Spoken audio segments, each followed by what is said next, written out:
بسم اللہ الرحمن الرحیم۔ السلام علیکم ورحمۃ اللہ وبرکاتہ۔ ویورز، ہمارا جو لاسٹ ٹاپک تھا وہ تھا عبادت والی زندگی۔ تو ہم نے اس میں یہ سیکھا کہ عبادت والی زندگی بنانے کا سب سے بہترین طریقہ کیا ہے؟ نماز۔ نماز سے ہم اپنی زندگی کس طرح عبادت والی زندگی بنا سکتے ہیں، یعنی عبادت کا جو مین جز ہے وہ کیا ہے؟ نماز۔ اب نماز کیا چیز ہے؟ نماز کے بارے میں ہم جتنا لکھیں کم ہے، بٹ یہ کچھ پوائنٹس جو ہیں میں آپ کے لیے کلیکٹ کر کے لائی ہوں، تو وہ میں آپ کو بتاتی ہوں۔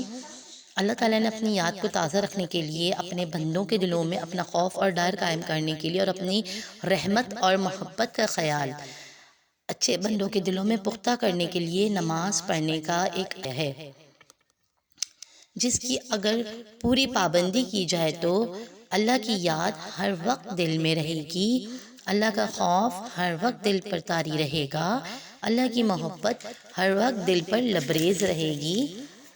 اللہ کی یاد ہم کو اللہ کی رضا اور خوشی حاصل کرنے کے لیے تیار کرے گی، اللہ کا خوف ہم کو ہمیشہ برے کاموں سے روکتا رہے گا، اللہ کی محبت ہم کو ہر وقت اللہ کی بڑائی اور پاکی بیان کرنے کے لیے تیار کرتی رہے گی۔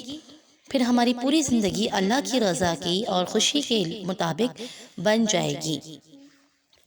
اچھا، اب دیکھیں یہاں پہ یہ کہہ رہے ہیں کہ ہماری پوری زندگی اللہ کی رضا اور خوشی کے مطابق بن جائے گی، یعنی ہم نماز پڑھیں گے تو ظاہر سی بات ہے جب ہم نماز پڑھیں گے تو آٹومیٹکلی ہمارے دل میں یہ چیز پیدا ہوگی کہ ہم نماز پڑھیں۔ اگر ہم جیسے مغرب عصر کے لیے ہم نے نماز کے لیے وضو کیا اور مغرب کا انتظام نے کہا چلو اسی وضو میں ہم مغرب کی بھی ادائیگی کر لیں گے، ایک جنرلی بات ہے، ہر انسان کا یہی ہوتا ہے کہ عصر کی نماز کے لیے وضو کیا تو چلو مغرب بھی پڑھ لیں گے۔ اب یہ جو بیچ کا جو ٹائم پیریڈ ہوگا اس میں ہم چاہیں گے نا کہ ہم کوئی ایسا کام کریں جس سے ہمارا وضو خراب نہ ہو، یعنی کوئی ٹی وی کی طرف نہ جائیں، منہ سے کچھ غلط نہ کہہ دیں یا کسی کی دل آزاری نہ کریں۔ دیکھیں یہ سب چیزیں ہوتی ہیں، تو اس کا سب سے بیسٹ کیا ہے کہ ہم قرآن پاک لے کے بیٹھ جائیں گے۔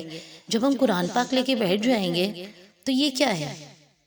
یہ بھی تو ہم اللہ تعالیٰ سے بات کر رہے ہیں نا۔ قرآن پاک میں کیا ہوتا ہے؟ قرآن پاک میں ہم اللہ تعالیٰ سے بات کر رہے ہوتے ہیں، یعنی اللہ تعالیٰ کی بات سن رہے ہوتے ہیں۔ نماز میں ہم اللہ تعالیٰ سے بات کر رہے ہوتے ہیں اور قرآن پاک میں ہم اللہ تعالیٰ کی بات سن رہے ہوتے ہیں، جو اللہ تعالیٰ نے کہا ہے وہ ہم سن رہے ہوتے ہیں۔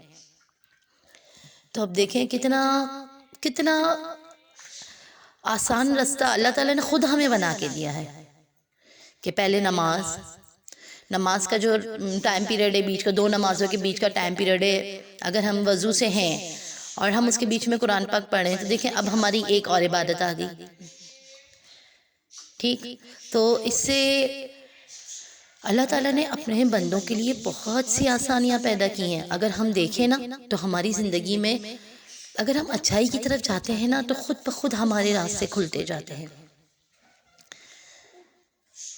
اللہ تعالیٰ کہتے ہیں کہ میرا بندہ تو میری طرف ایک قدم میری طرف بڑھ، میں 10 قدم تیری طرف بڑھوں گا۔ یعنی ہم اللہ تعالیٰ سے محبت کرتے ہیں